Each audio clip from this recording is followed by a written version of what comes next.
ଭାବଧାରା ଭାଷା ଭରା ଭାଗବତ। ଭାଗବତ ଅତି ବଡ଼ି ଜଗନ୍ନାଥ ଦାସଙ୍କ ଓଡ଼ିଆରେ ଲିଖିତ ଆଧ୍ୟାତ୍ମିକ ସାହିତ୍ୟ କୃତି, ଯାହା ଘରେ ଘରେ ପରିଚିତ, ଅତୀବ ଲୋକପ୍ରିୟ।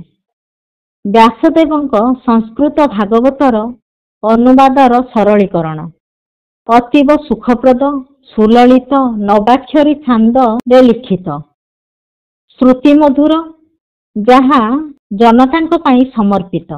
ପୂର୍ବେ ଭାଗବତ ଟୁଙ୍ଗିମାନଙ୍କରେ ପଢ଼ା ହେଉଥିଲା, ଯାହା ବାଣ୍ଟୁଥିଲା ସତ୍ୟ ଶାନ୍ତିର ବାର୍ତ୍ତା। ପ୍ରଥମ ସ୍କନ୍ଧରୁ ଏକାଦଶ ସ୍କନ୍ଧ ଭିତରେ ରହିଛି ସାମାଜିକ ଚଳଣି ଠାରୁ ଜନ୍ମ ମୃତ୍ୟୁର ରହସ୍ୟ। ଦ୍ୱାଦଶ ସ୍କନ୍ଧରେ ତାହା ହେଉଛି ସମାପ୍ତ। ତନ୍ମଧ୍ୟରୁ କେତୋଟି ସୁନ୍ଦର ପଦ୍ୟାବଳୀ, ଯାହାକୁ ରଖିବେ ଅନନ୍ତ କି କରିପାରେ ବଳବନ୍ତ। ଆତ୍ମା କୁଶଳେ ସର୍ବସିଦ୍ଧି ହସି କହନ୍ତି ଦୟାନିଧି। ଆହାରେ ଭଲ ମନ୍ଦ ନାହିଁ ଯେ ସ୍ଥାନେ ଯେମନ୍ତ ମିଳଇ।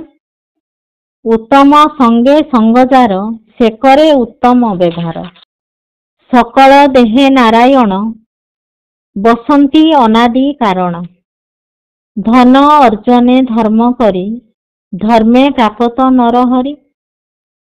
ଗୁରୁଙ୍କୁ ନମଣିବ ନର ଗୁରୁ ଯେ ସାକ୍ଷାତ ଈଶ୍ୱର। ସକଳ ତୀର୍ଥ ତୋଚରଣେ ବଦ୍ରିକା ଯିବି କି କାରଣେ।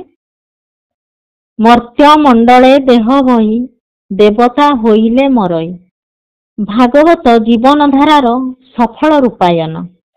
ପଠନ ଶ୍ରବଣ ଚିନ୍ତନରେ ଶାନ୍ତି ମୁକ୍ତି ଗତି ପ୍ରଦାୟକ ତଥା ପ୍ରେରଣାର ଉତ୍ସ।